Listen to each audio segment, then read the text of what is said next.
Sejam todos bem-vindos e bem-vindas para o CPEM, aqui onde o seu sonho é o nosso objetivo. E hoje, eu, Luan, vou te apresentar um simulado de direito penal. Toca a vinheta aí. Aí foi bem direto.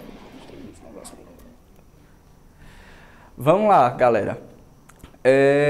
Hoje nós vamos resolver um simulado, um pequeno simulado de 10 questões para questionar um pouco os princípios, questionar um pouco o que vem a ser os crimes em espécie, questionar um pouco de tudo o que vem a ser, tanto a parte geral e a parte especial. Confere aí.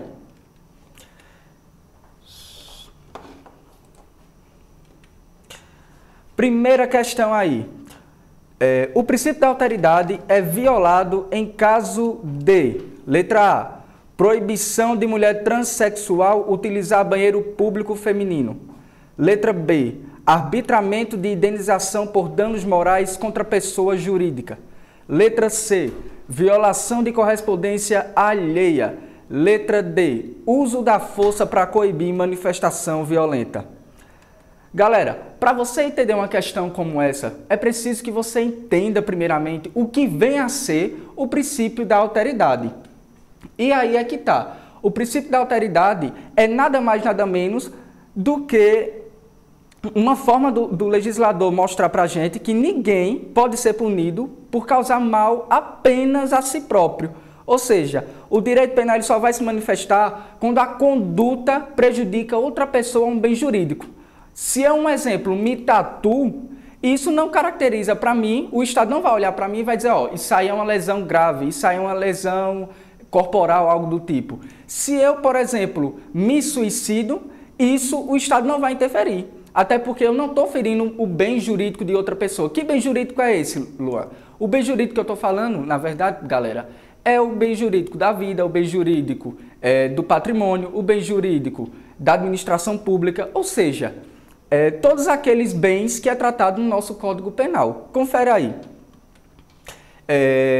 Aí mostra que é impossível a punição da autolesão. Veja o exemplo do artigo 122 do nosso Código Penal.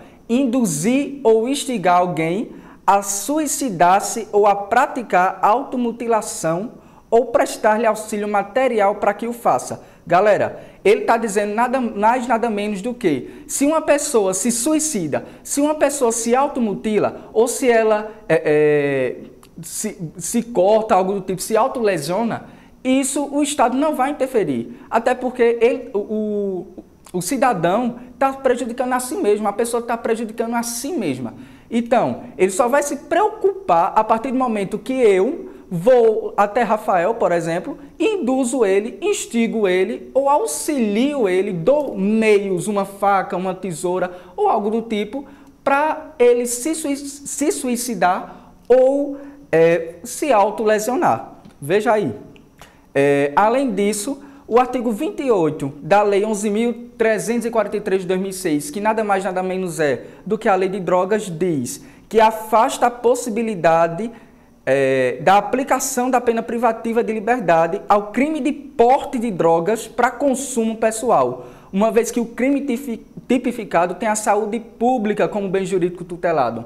Galera, ele está dizendo o seguinte: se eu pego uma droga e eu vou consumir ela, eu simplesmente vou pegar ela para eu consumir, para eu me drogar, isso o direito penal vai olhar e vai dizer, ó, eu vou afastar a possibilidade da aplicação da pena privativa de liberdade, que é consequentemente uma das penas que vai influenciar, né, a lei de drogas, que vai, como é que se diz, ser aplicada, né, no caso concreto, é a pena privativa de liberdade, e vai dizer, ó, como ele está consumindo de forma pessoal, isso mostra que ele é que está se autolesionando. Então, para que eu vou interferir, mexer com o maquinário do Código do Estado para prejudicar ele? Se, na verdade, o que é relevante aqui é a saúde pública. É Luan, por exemplo, pegar pegar uma droga qualquer, seja ela maconha, seja ela cocaína, enfim, qualquer droga do tipo, e oferecer a Rafael ou a Bruno. É simplesmente eu fazer isso. A partir do momento que eu faço isso, aí sim o Estado vai dizer, epa, não faça isso não. Não faça isso não, que eu não mandei você fazer. Aí sim, ele vai dizer, ó, pena privativa de liberdade, a depender do caso. Vamos lá para a próxima questão. Antes que eu esqueça, na questão aí do 33, o princípio da alteridade, ele vai ser violado no caso da proibição de mulher transexual utilizar banheiro público feminino. Por quê? Porque aí, essa característica aí que é dada é a própria mulher. A própria mulher que se caracteriza como mulher transexual, ela tem esse direito de utilizar um banheiro público feminino. Isso não vai interferir no bem jurídico de ninguém. Afinal de contas, o banheiro é público, o direito é para todos. E se a mulher se identifica, se coloca na condição de dizer, eu quero usar o banheiro público feminino, então é dado esse direito a ela. Porque a questão B está errada, galera. Vamos ver aí. Arbitramento de indenização por danos morais contra pessoa, deixa eu ver aqui, ó, contra pessoa jurídica. Isso está dizendo o quê? Se eu pego e arbitro uma indenização contra outra pessoa jurídica, aí sim eu vou mexer no direito da outra pessoa. Aí sim eu vou mexer nos danos morais, ou pode ser danos financeiros, enfim, a outra pessoa. Veja a outra questão. Violação de correspondência alheia. Cara, eu tenho um número grande de correspondência para minha casa. E aí vem Bruno, por exemplo, ou vem Rafael, chega e diz, eu vou abrir uma dessas cartas e vou ler. Ou se não, chega lá na casa dele e diz, Luan não está por aqui, então eu vou pegar e vou ler essa porra e acabou-se. Ele fez o quê? Ele violou o direito, o direito, no caso, o meu direito de no caso, ver a minha correspondência. Ele interferiu o meu direito de intimidade, melhor falando, né? Ele interferiu o meu direito de ver minhas correspondências pessoais. E é isso que a questão está dizendo, que violação de correspondência alheia. Vamos lá para a letra D. Uso da força para coibir manifestação violenta. Uso da força para coibir manifestação violenta. Se eu estou usando a força, se eu estou usando um meio de violento para coibir alguma manifestação, seja um protesto, seja o que for, então isso, velho, vai mexer no direito alheio do outro, seja no direito de liberdade de expressão, seja no direito de religioso, seja no direito, enfim, qualquer tipo de liberdade que for motivo para uso da força, eu vou estar mexendo com dois bens jurídicos, o meu bem jurídico indo em encontro com o outro bem jurídico, melhor falando, né? No caso, ele vai usar da força para coibir manifestação violenta alheia. Então vamos lá para a próxima questão. Deixa eu só ajeitar aqui. Vamos lá. Aí, em relação à lei penal no tempo e à irretroatividade da lei penal, é correto afirmar que a lei penal é mais... Vamos lá. Para a gente entender essa questão, a gente precisa entender o seguinte. A gente precisa relembrar os conceitos básicos do que vem a ser a lei penal no tempo. Vamos lá. Vocês lembram do mnemônico luta, lugar, ubiquidade, tempo, atividade. É justamente esse mnemônico que você tem que colocar primeiro em jogo na sua mente. Por quê? Aplica-se a lei vigente no momento da atividade. Então, quando eu digo no momento da atividade, eu estou dizendo que a lei penal ela vai agir naquele momento. Que a lei penal vigente vai agir de acordo com a doutrina, de acordo com o conceito, vai agir naquele momento. O momento da conduta, o momento da infração penal. Vamos lá. Veja aí o que diz o artigo 4º do Código Penal. Considera-se praticado o crime no momento da ação ou omissão, ainda que outro seja o momento do resultado. Galera, ele está dizendo assim, a lei penal no tempo, ele não vai se importar tanto com o resultado. O que ele vai querer saber é o momento da atividade, o momento da ação, o momento da omissão. É isso que ele está dizendo. O artigo 4º foi bem claro. Veja aí de novo. Considera-se praticado o crime no momento da ação ou omissão, ainda que outro seja o momento do resultado. Só que aí, galera, como vocês estão vendo aí nos próprios slides, tem uma exceção. Em regra, a lei vigente é no momento da atividade, vai ser aplicada no momento da atividade. Porém, a gente tem algumas exceções. Que exceções seriam essas? A extratividade. Luan, eu não sei o que é extratividade. Gente, quando a gente recebe, por exemplo, um acréscimo no nosso salário, a gente recebe um extra. Quando a gente, por exemplo, se tem algum benefício no trabalho, é um extra, uma extra remuneração, ou algo do tipo, um extra benefício que é dado ao trabalhador. E é justamente isso que ele está dizendo. Vamos trazer aqui para o nosso assunto. Lei Penal no Tempo está dizendo aí que há uma exceção, extratividade. Então, a lei penal ela vai agir num momento fora da regra. E aí estão os dois exemplos, retroatividade e ultraatividade. Retroatividade, o que é que acontece? Vai ocorrer quando a lei alcança fatos ocorridos antes da sua entrada em vigor. Ou seja, a lei ela vai estar da seguinte forma. Deixa eu pegar aqui um quadro. Vamos lá para o quadro. A lei ela vai estar aqui. Aqui vai estar o fato. Então, o que é que vai acontecer? Ela vai retroagir. Basicamente é isso. Basicamente é isso. A lei penal vai estar aqui e ela vai retroagir. Então, o fato foi anterior à lei e ela vai funcionar da seguinte forma. Vamos lá para o outro exemplo. Ultraatividade. Ultraatividade é outro exemplo de extratividade. Ocorre quando a lei é revogada e continua a regular fatos que ocorreram enquanto estava vigente. Ou seja, a lei aqui ela já não existe, cara. A lei não existe mais aqui. Tira esse fato aqui. Deixa eu apagar aqui. Vamos apagar isso aqui, essa porra aqui. Vai fazer o seguinte, a lei não existe mais aqui. O fato está aqui. O fato está desse lado aqui. E a lei penal ela vai funcionar para cá. Basicamente é isso. A lei penal ela não vai estar existindo, enquanto do outro lado ela vai retroceder.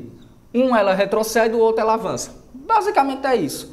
A retroatividade ocorre quando a lei alcança fatos ocorridos antes da sua entrada em vigor. E aqui ela vai ser depois. Ela é revogada e o fato vem aqui e ela funciona. Basicamente é isso, galera. Vamos aí para a questão. Vamos voltar aí para a questão. Como vocês estão vendo aí, vai ser a letra B. Por quê? Vamos lá para as alternativas. A lei penal, é correto afirmar que a lei penal mais severa aplica-se o princípio da ultraatividade? Galera, vamos fazer o seguinte, para a gente cortar essa questão de severa ou benigna, a gente vai pensar da seguinte forma. Essa lei aqui, ela precisa ser benéfica. Deixa eu anotar aqui. Ela tem que ser benéfica. Se ela for maléfica, já era, velho. Já era, ela não vai agir. Ela só pode agir para beneficiar quem? O infrator. Se o infrator está em uma condição e a lei, aparece uma lei benéfica que pode agir no caso e beneficiar ele, então ela vai ou retroagir ou ela vai avançar. É isso aí que ele está dizendo. Então vamos lá. Essa lei severa aplica-se no princípio da ultraatividade? Não. Vamos para a letra C.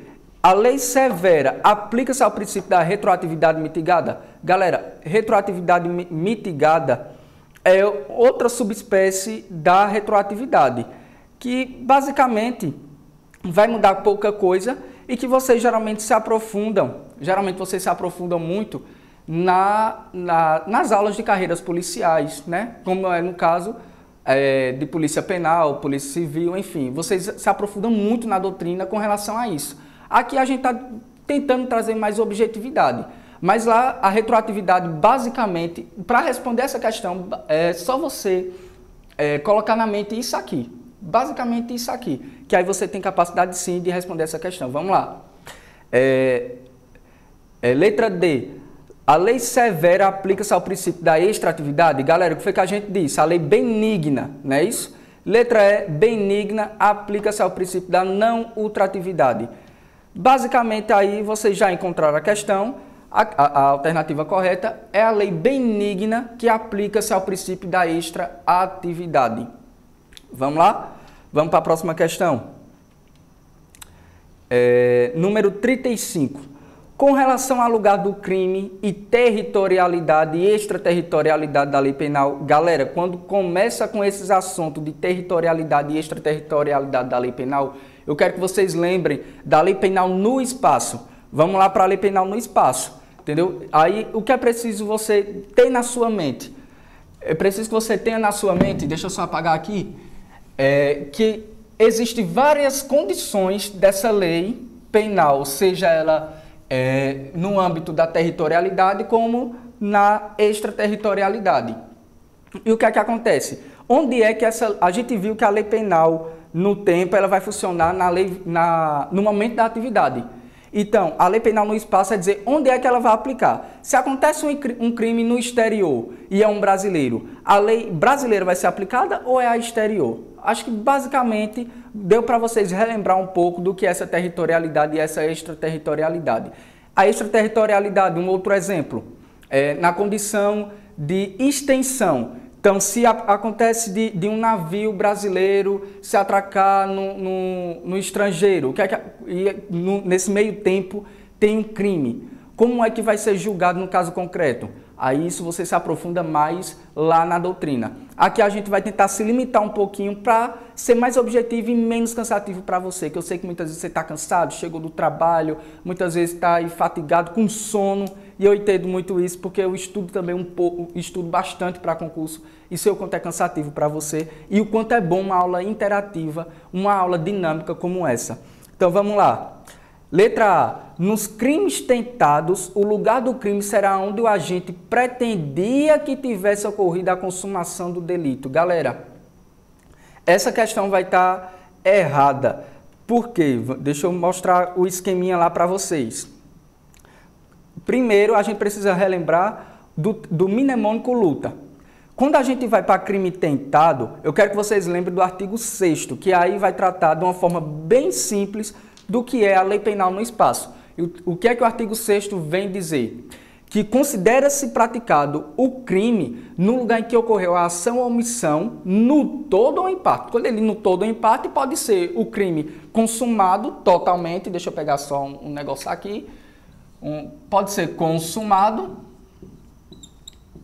como pode ser tentado, no todo ou em parte. Quando você tenta matar e não mata. Então, quando você mata, consumado. Quando você tenta, aí, obviamente, né, quando você atira e não mata, tentado.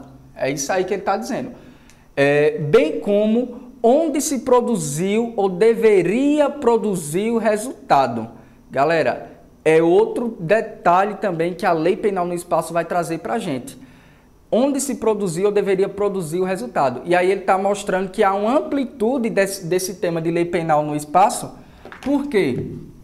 Porque vai depender muito das circunstâncias. Se você está em território internacional, se você está em território brasileiro, se acontece de ser crime conexo, como a gente vai ver lá na frente, se é um crime complexo, como é que vai acontecer? Isso você se aprofunda muito lá nas suas aulas de direito penal. Então, vamos continuar. Essa questão, como eu disse, ela vai estar errada, né? Até mesmo você lendo o artigo 6º, o próprio artigo 6º, ele vai te dar os elementos para que você diga, não, essa questão da letra A, como a gente viu aí, tá errada mesmo, velho. Nos crimes tentados, o lugar do crime será onde o agente pretendia que tivesse ocorrido a consumação do delito. O lugar do crime será onde a gente pretendia que tivesse ocorrido a consumação do delito. Então, está desconsiderado isso aí. Isso aí ele deixou de uma forma muito fechada, né, a questão. Vamos para a letra B? A letra B diz o seguinte: nos crimes conexos, Luan, eu não sei o que é isso não. Porra, é crime conexo. Eu só estudei crime tentado e crime consumado. Aí tu agora tá botando essa porra desse crime conexo. Crime conexo, meu amigo, são aqueles que de algum modo estão relacionados entre si. Quer um exemplo? Crime à distância. Porra, não sei o que é isso. Vamos supor a seguinte situação. O nosso professor Everton Mota, o nosso professor Jefferson Mota, viajou para o Paraguai, não foi isso? Vamos supor que eles levaram seguranças entre si. Acho difícil, mas vamos botar aí que eles levaram em segurança, tem uma condiçãozinha financeira boa aí e tal. Disse, não, eu vou levar uma segurança comigo para eu dormir tranquilo, para eu estar no canto tranquilo, para curtir a vida aí e tal, beleza. E aí, durante esse tempo, vamos botar aqui Rafael do jeito que é, disse, eu vou tentar dar um jeitinho no patrão, vou tentar dar um susto no patrão. E aí o que é que ele faz? Quando ele chega para executar algum ato, no caso, no exemplo que eu botei aqui, ele vai sequestrar, o que é que acontece? Tem um segurança lá. E o segurança é muito forte, cara. Eu não imagino o segurança muito fraco, né, protegendo o professor Everton, né? Então aí, Rafael disse, não, eu vou pegar um FAL 762, vou pegar uma AK-47 e dar-lhe um tiro bem na testa do cara. Aí ele vai lá e pá, atira no segurança a fim de sequestrar o seu patrão no Paraguai. A fim de sequestrar quem? Ou Everton ou Jefferson Mota, né? E aí é o exemplo de crime à distância. Galera, não se aplica a teoria da ubiquidade. Luan, o que é a teoria da ubiquidade? Lembra que a gente falou lá no começo? Lugar, ubiquidade, tempo, atividade. E é isso que o mnemônico luta vai trazer para a gente. São essas informações simples, mas que muda todo o contexto quando a gente vai resolver uma questão ou quando a gente vai estudar as situações do dia a dia. E é isso que diz o crime à distância, que não vai se aplicar a teoria da ubiquidade, devendo cada um deles ser processado e julgado no país em que foi cometido. Então, se o nosso amigo Rafael chegou e matou o segurança, que ainda estava no Brasil, ainda nem vi esse detalhe, ele estava no Brasil, o patrão estava lá no Paraguai e ele foi lá e matou o segurança para querer sequestrar o patrão lá no Paraguai. E o patrão é quem? O Everton Jefferson, aí é com ele. Eu não escolheria ninguém, mas enfim. Aí o que é que acontece? É um crime à distância. Então, a competência lá no Paraguai, para julgar o caso, deixa eu só voltar aqui. A competência lá no Paraguai para julgar e a competência aqui no Brasil. Então, o Brasil pode ter interesse em ir lá no Paraguai, ver o que é que vai acontecer com o Rafael lá, e o Paraguai também pode tentar participar aqui também. Pode ver o que foi que aconteceu e tal, e olhar e dizer, foi uma pena correta e tal, e assim vai. Ele vai, independentemente disso, cada um vai ser processado e julgado no país em que foi cometido a infração penal. No caso aqui, o homicídio e o sequestro. Nesse caso, se você for olhar lá a questão, deixa eu só dar uma analisada aqui, nos crimes conexos não se aplica a teoria da ubiquidade, devendo cada crime ser julgado pela lei penal do país em que foi cometido.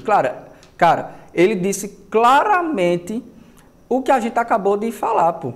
É claro que é a letra B. Mas vamos tirar mais dúvidas? Vai que você marcou a C, D ou E e tal. Então vamos tirar essas dúvidas aí. Vamos lá para outra questão. No concurso de pessoas, o lugar do crime será somente... Gente, um alerta para vocês que estudam para concurso, que provavelmente vocês já sabem, mas não custa nada a gente frisar, não custa nada ser exaustivo esse aviso. Toda vez, eu digo toda vez que você vê o termo somente, apenas... absoluta. Quando você vê essas palavrinhas que ou restringe demais, ou deixa muito aberto, ou deixa algo muito duvidoso, desconfie, cara. Desconfie, porque essa questão pode estar errada. Pode estar errada. Não estou dizendo que toda questão que tem somente está errada, porra. Analisa o caso.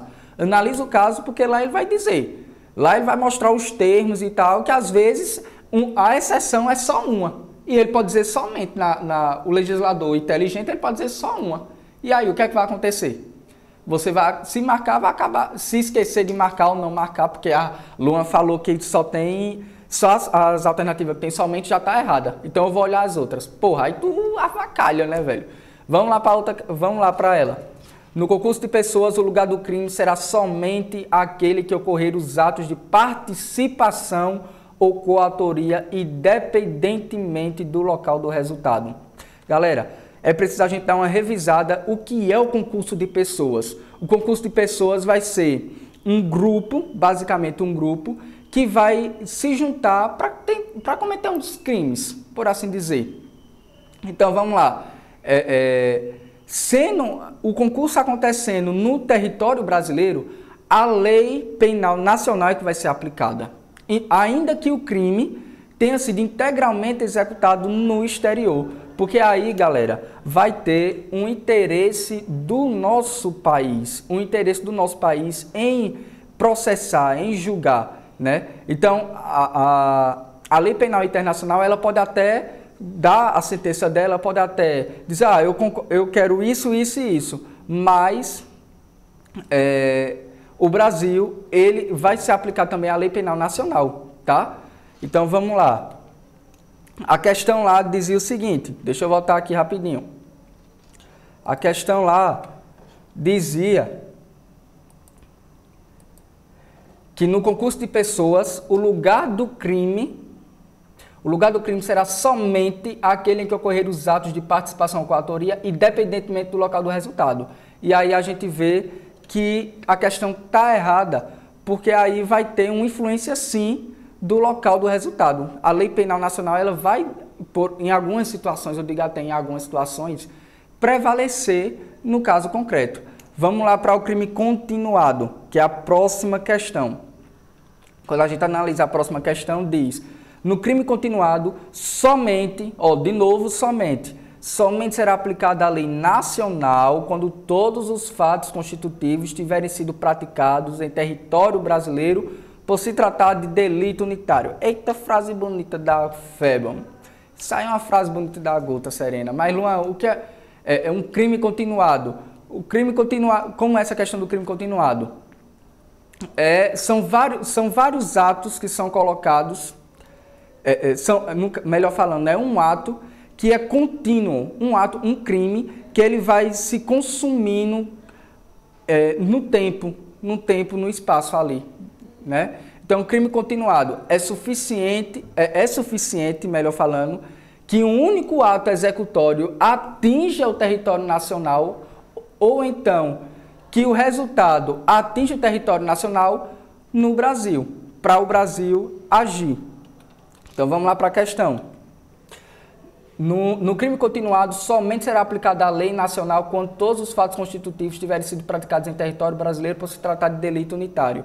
E aí, a questão diz que é suficiente que um único ato executório atinja o território nacional. E a questão está dizendo o quê? Que somente será aplicada a lei nacional quando todos os fatos constitutivos, ou seja, ela está dizendo nada mais nada menos que só vai funcionar se for mais de um ato executório. Se for mais de um ato executório, aí funciona. Se não, deixa eu pegar, quase cai. Se não, não vai ser aplicado. Vamos lá. Vamos lá para o crime complexo. O crime complexo diz o seguinte: nos crimes complexos não se aplica a teoria da ubiquidade, mesmo que o delito meio tenha sido cometido em território brasileiro. Nos crimes complexos, galera, deixa eu só passar o slide aqui para vocês. A teoria da ubiquidade ela não vai se aplicar nos seguintes casos. Isso aí já é uma norma já colocada até pela doutrina, né? E pelo legislador. A teoria da ubiquidade ela não vai se aplicar nos crimes conexos. Luan, o que é crime conexo? A gente relembra lá, são crimes que se relacionam entre si. É um crime de homicídio deixa eu anotar aqui para vocês. É um crime de homicídio, vou botar um H aqui, com influência, com o objetivo, melhor falando, de chegar no sequestro. Foi o caso lá que eu falei lá para vocês. O homicídio do segurança e o sequestro do patrão. O sequestro do professor Everton ou do professor Jefferson Mota.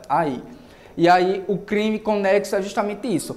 Crime plurilocal. Crime plurilocal é nada mais, nada menos do que vários crimes, por assim dizer, cometidos na mesma comarca. Vários crimes cometidos na mesma comarca.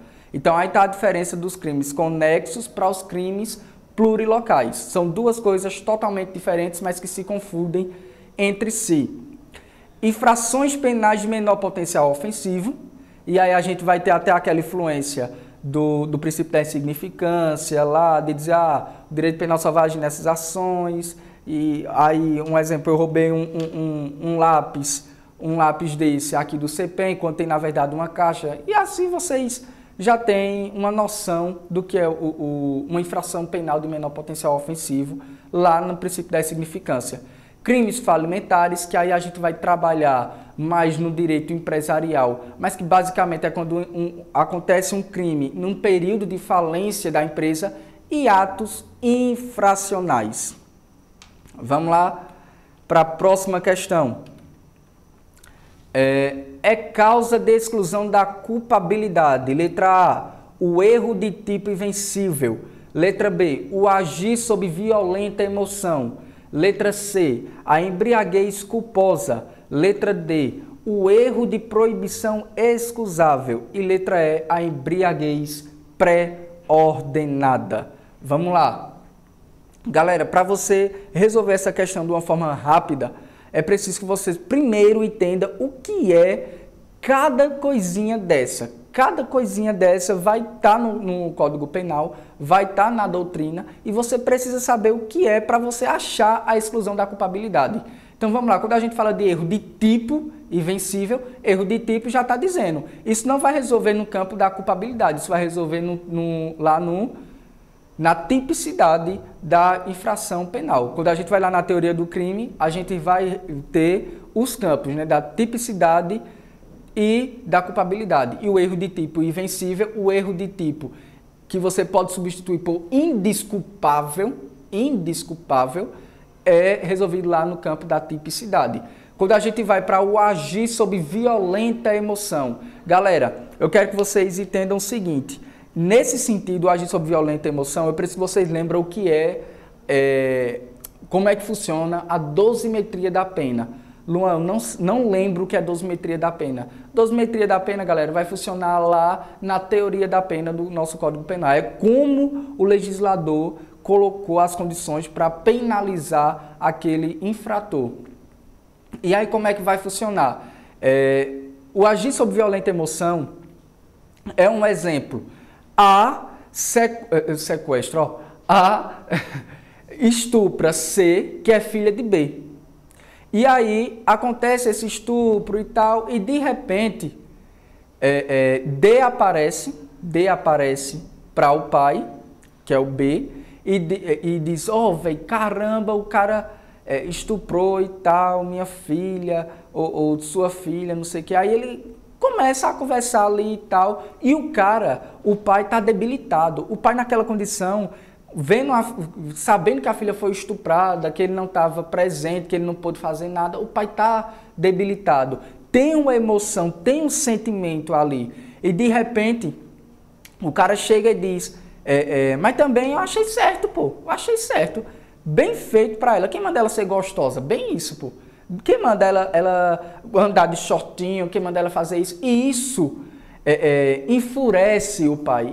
Enfurece o pai e ele acaba matando ou ele acaba cometendo algum crime com o seu colega, o seu amigo, enfim. Então, agir sob violenta emoção, nada mais, nada menos é isso. É você cometer um crime sob a violenta emoção. E o que é que vai acontecer lá na dosimetria da pena que eu falei para vocês? Nada mais, nada menos do que seria, nesse caso, uma atenuante. Uma atenuante. O que é atenuante? Vai diminuir a pena lá na segunda fase da dosimetria. Se vocês não lembram, vamos lá. Primeira fase, segunda, terceira fase. Primeira fase a gente vai ver a pena em abstrato, lá que tem no Código Penal. Lá vai dizer pena de reclusão de 8 a 15 anos, de 5 a 15 anos, enfim. Essa é a pena abstrato. Na segunda a gente vai ver as circunstâncias em que aconteceu, que isso pode diminuir a gravidade ou ela pode aumentar a gravidade da pena. E a terceira fase da dosimetria é muito simples, é você ver as causas de aumento e diminuição da pena. Os casos de aumento e diminuição da pena vai estar lá quando diz que vai diminuir a pena em 2/3, em 2/5, enfim, em 1/6. O próprio código vai dizer a terceira fase da dosimetria. Então eu quero que vocês lembrem dessas três fases. Primeira fase, pena em abstrato. Segunda fase, consequências, melhor falando, circunstâncias do crime. E, por último, caso de aumento e diminuição de pena. E isso o legislador colocou, o juiz vai avaliar e vai dar e vai dar a pena final na sentença, né, melhor falando. E aí vamos lá para a outra questão. A embriaguez culposa. A embriaguez culposa, galera, é um tipo de manifestação da culpabilidade. É uma forma de manifestar a culpabilidade. Então, um exemplo. O cara se embriaga sem intenção de cometer um crime. E aí o que veio na minha mente quando eu vi essa questão foi o caso recente de Tamarineira, onde foi o cara invadiu a rua e tal, bateu num cara, no outro carro e acabou matando 3 pessoas e 2 tentativas de homicídio. E quando chegou lá no caso, foi alegado uma embriaguez culposa, foi alegado uma situação culposa, quando na verdade o cara invadiu, melhor falando, e ainda tem um detalhe, né? Que ele bateu no cara na moto, melhor falando, o carro bateu na moto e o corpo acabou ficando preso no carro e acabou arrastando, né? Acabou arrastando o corpo e tal, e foi alegado toda aquela culpa, né? No júri. No caso, o defensor alegou uma embriaguez culposa lá. Então, nesse caso, seria claramente, vamos esquecer um pouco lá o caso concreto, mas a embriaguez culposa seria isso. Seria ele se embriagar sem intenção de cometer o crime. Quando lá no caso concreto, a gente viu totalmente o contrário. A gente viu que o cara, ele simplesmente bateu, arrastou o corpo por 500 metros, sendo que ele sabia que estava arrastando o corpo, e ele disse que lembra quando invadiu a contramão. Então vejam o quanto a embriaguez culposa sumiu e se tornou uma embriaguez dolosa, se tornou uma embriaguez com vontade ali, teve uma vontade envolvida e houve um dolo ali naquela embriaguez. Vamos lá para outra questão. O erro de proibição excusável. Quando se fala em um erro de proibição excusável, é o cara ter um objeto proibido, sendo que, na verdade, ele não tem noção que aquilo é proibido e acaba sendo, como é que se diz? Desculpável. Excusável, eu quero que vocês pensem que é desculpável. E aí, esse é o erro de proibição. Lá na letra E, vai dizer a embriaguez pré-ordenada. A embriaguez pré-ordenada, galera, vai ser justamente o inverso da embriaguez culposa. Enquanto a embriaguez culposa, a gente trabalha lá com a não intenção, no caso, de cometer o acidente.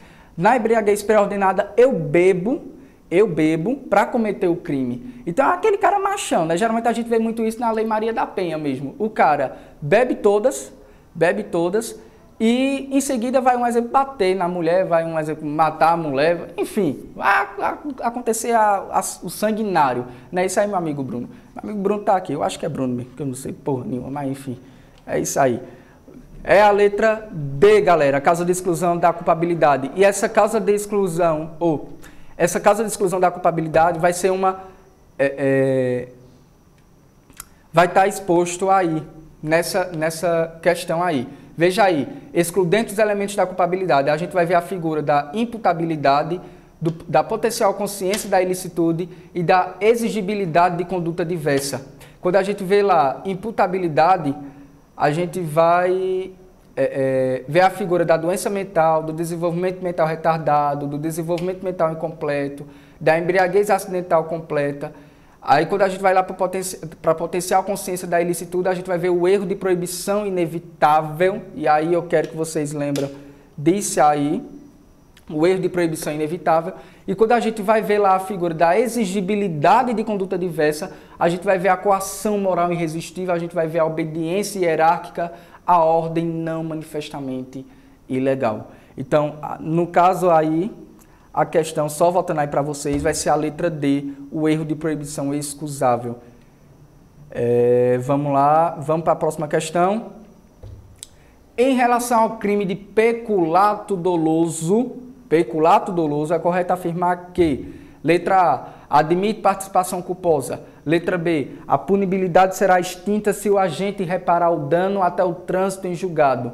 Letra C, tal transgressão constitui crime formal. Letra D, não admite participação de terceiros estranhos ao serviço público por ser crime próprio. E letra E, não engloba o peculato de uso, que é atípico no direito brasileiro. Galera, para resolver essa questão, a gente precisa saber primeiramente o que vem a ser um peculato doloso. Galera, peculato doloso, eu não vou explicar tanto o que é peculato. Peculato a gente sabe que é um crime especial, um crime próprio, cometido pelo administrador público, né? Mas, em regra, não é admitido participação culposa em crime doloso, assim como não pode participação dolosa em crime culposo, né? Dessa forma, os agentes que tiver ali, eles respondem conjuntamente por determinado crime culposo ou por determinado crime doloso. Então, se tiver a presença de um partícipe, de um coautor ali e tal, então eles vão responder conjuntamente. Vai ser avaliado lá a pena segundo o artigo 29 do Código Penal, que vai dizer que a variação da pena vai ser dada de acordo com a participação dos coautores e partícipes. Outro detalhe que eu quero mostrar para vocês é que a reparação do dano somente afetará a pena no caso de peculato culposo. A reparação do dano somente vai afetar a pena no caso de peculato culposo, promovida antes do trânsito de julgado. Galera, está dizendo antes do trânsito de julgado da sentença, né? Extinguirá a punibilidade. Se for posterior, reduzirá de metade a pena, segundo o artigo 312, parágrafo 2º e 3º do nosso Código Penal. Galera, essa reparação de dano é muito importante, porque no doloso já é claro, velho, já é claro, ele cometeu com vontade e tal, então se ele reparar o dano, beleza, senão não é muito irrelevante. Já no peculato culposo é algo que é visto no campo, lá quando a gente vê os campos, as formas de manifestação, lá no campo da negligência, imperícia, imprudência. Então aí, se for reparado esse dano, dependendo do valor, né, dependendo da pessoa e tal, for reparado o dano antes do trânsito de julgado, vai extinguir a punibilidade. Isso vocês vão ver muito, de uma forma bem mais clara, lá no processo penal. Vai ver o quanto isso é importante no processo penal. E se lhe for posterior, vai reduzir a metade da pena, porque aí não adiantou, a sentença já foi dada, o juiz não vai avaliar novamente, já deu trânsito de julgado e acabou. O trânsito de julgado diz o quê? Coisa julgada. Lascou-se. Vamos lá para o outro caso. São formas de peculato doloso: peculato desvio, peculato furto, peculato apropriação, que está lá no artigo 312 do caput, e peculato por erro de outrem, no artigo 313. Em todos esses casos, exige-se o resultado naturalístico. Galera, se exige resultado naturalístico, ou seja, que resultado seria esse? Um desvio de finalidade, uma subtração, uma apropriação de um bem. Se tem esse resultado naturalístico, o crime passa a ser o que, amigos? O que, amigos? Vamos lá, para cá, para cá, para cá, para cá, para cá. Vamos lá, vamos lá, vamos lá. Leiam comigo. Materiais, galera. Materiais. Estão vendo aí comigo? Tá meio claro, mas tá vendo aí? Materiais. Crime formal, ele exige apenas a conduta. Ele exige apenas que o ato aconteça, que a ação ou omissão aconteça. Entendeu? Para consumir o crime ali. Então, o resultado naturalístico, se eu pego, vamos lá, deixa eu pegar o apagador aqui rapidinho. Se eu atiro em alguém, para eu ser enquadrado lá no 121, em matar alguém, eu preciso o quê? Matar, pô. Então, ele exige o quê? Um resultado naturalístico. Ele exige que a pessoa morra para ser enquadrado lá no artigo do Código Penal. Se for tentado, vai se enquadrar em outra hipótese, entendeu? Mas tem que haver esse resultado naturalístico para ser ferido. Então, um tipo de crime material. Então, quando a gente vai lá para o peculato doloso, exige o desvio de finalidade, a subtração e a apropriação do bem, né? Então, vamos lá para O outro caso, mesmo sendo crime próprio, admite tanto a coautoria quanto a participação de terceiros, caso o particular tenha ciência da qualidade de funcionário público do agente. Galera, como eu disse a vocês, o crime de peculato é um crime próprio, é um crime especial, né? Então a gente vai ter a figura do quê? Tem que ter a figura do administrador público, de um servidor público, melhor falando, para o crime ser concretizado ali. Mas vamos supor que tem um servidor público e tem a participação de uma pessoa física, de uma pessoa que não é servidora pública. Então, nesse caso, vai ter um concurso.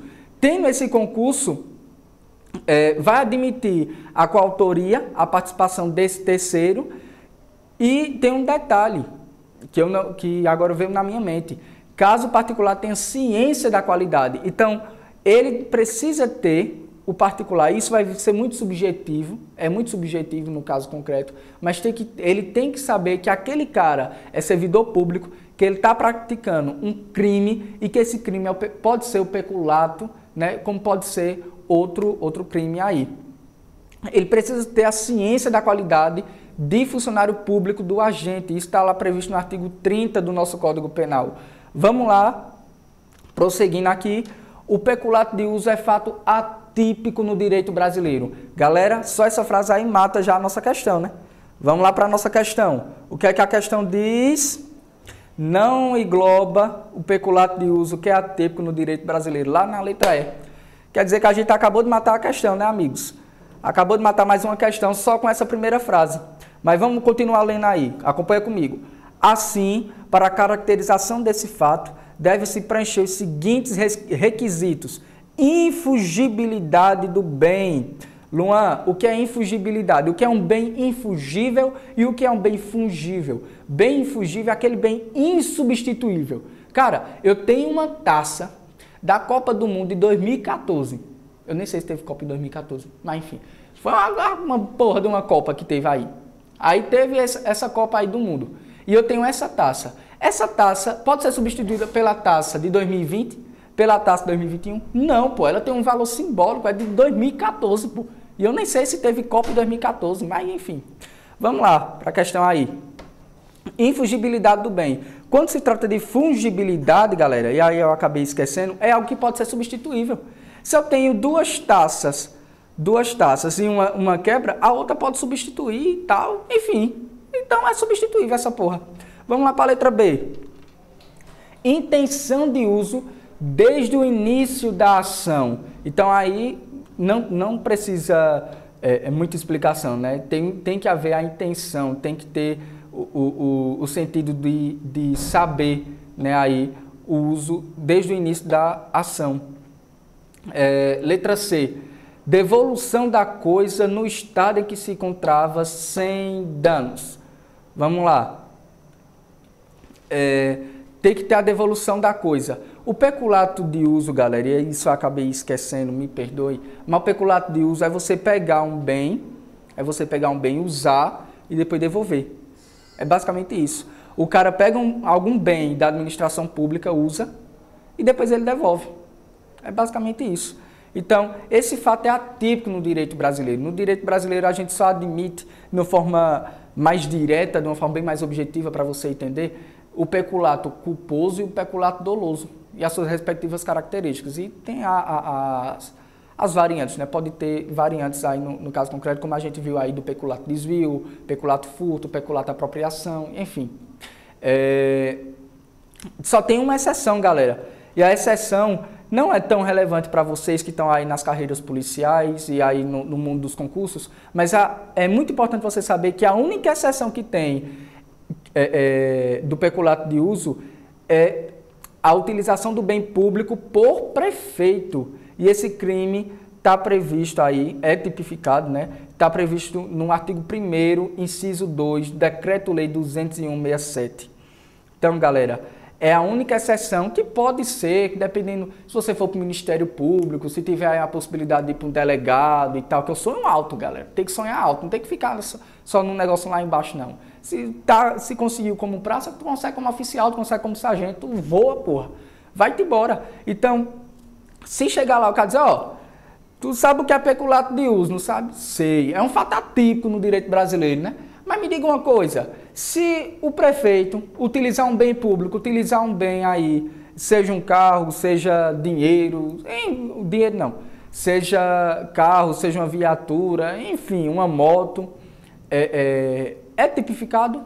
É, galera. E isso está lá previsto no artigo 1º do Decreto-Lei 201/67. Vamos avançar mais um pouquinho. 38. Situação hipotética. Vamos lá para a historinha, galera. Vamos lá para a historinha. Para você entender essa historinha, eu quero que vocês destaquem aqui, prestem muita atenção de como o legislador ele vai tentar rodear, vai tentar dizer, olha, isso aqui pode ser isso aqui vai te deixar completamente em dúvida. Completamente em dúvida. O que você precisa saber, galera, nesse momento aqui, eu quero que você esqueça um pouco da parte geral. Esqueça um pouco da parte geral e vamos lá para a parte especial. A parte especial vai mostrar lá dois crimes. Dois crimes que, na verdade, são três que são bem confusos. Mas aqui a gente vai usar falsa identidade, decora aí comigo, falsa identidade, uso de documento falso e falsidade ideológica. Esses três crimes aí, galera, uns crimes que, tipo, são pequenos, são simples de se resolver ali quando você olha uma questão objetiva e tal. Só que no caso concreto, tem hora que na situação hipotética enrola tanto que você diz, que porra é isso? Mas enfim, vamos lá para esse caso aí. João, durante a abordagem por um policial militar, atribuiu a si nome diverso. Galera, quando ele diz atribuir a si nome diverso, eu quero que você grife essa frase. A fim de se esquivar de mandado de prisão pendente de cumprimento. Galera, se ele está atribuindo a si nome é o quê? Nome é identidade, cara. Nome é colocado aonde? Na sua CNH, no seu CPF, em si, nos seus documentos pessoais, né? Então, quando ele diz atribuiu a si nome diverso, isso está claro que é uma falsa identidade. É uma falsa identidade. E além disso, o cara se esquivou, com o objetivo de se esquivar de mandado de prisão pendente de cumprimento. Mas vamos para a situação 2. Depois a gente vai para as alternativas. Que as alternativas a gente vai excluindo. Vai vendo aí o que às vezes eles trocam falsidade ideológica, bota falsa identidade, dá uma molesta aí. Vamos ver aí isso aí. Situação 2.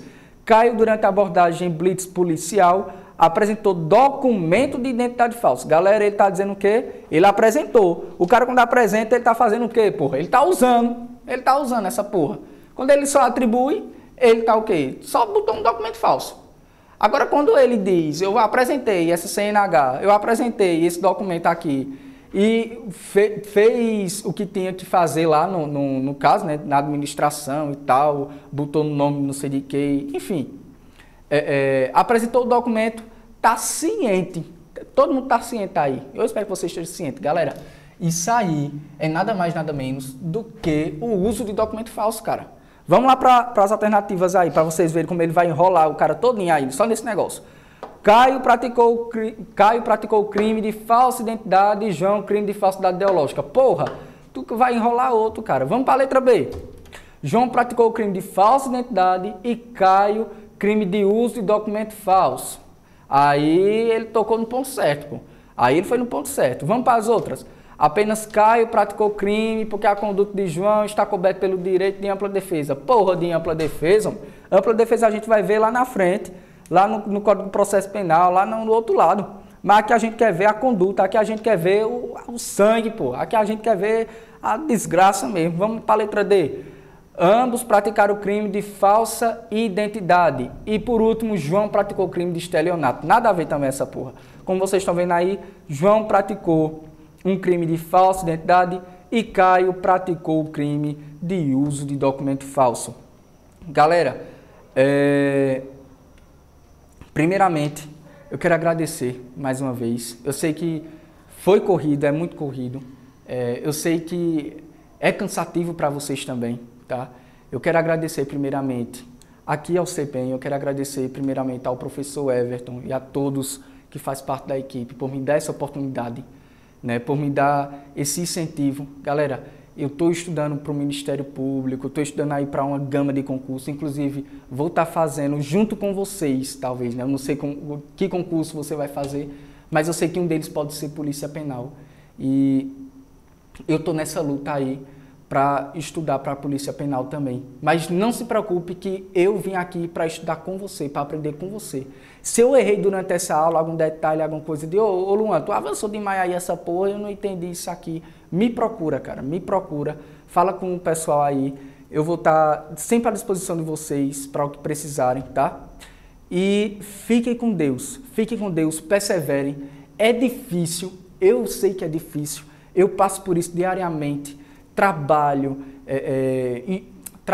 estudo, faço graduação, enfim, tem toda uma quantidade de conteúdo aí. E à noite eu ainda tento me dedicar um pouco para estudar de uma forma bem mais objetiva para concurso e tal, para acompanhar a dificuldade de vocês e ver até onde está a minha dificuldade. Então eu agradeço demais a vocês, agradeço pela paciência, agradeço muito, muito, muito, muito. Fiquem com Deus e até a próxima, galera.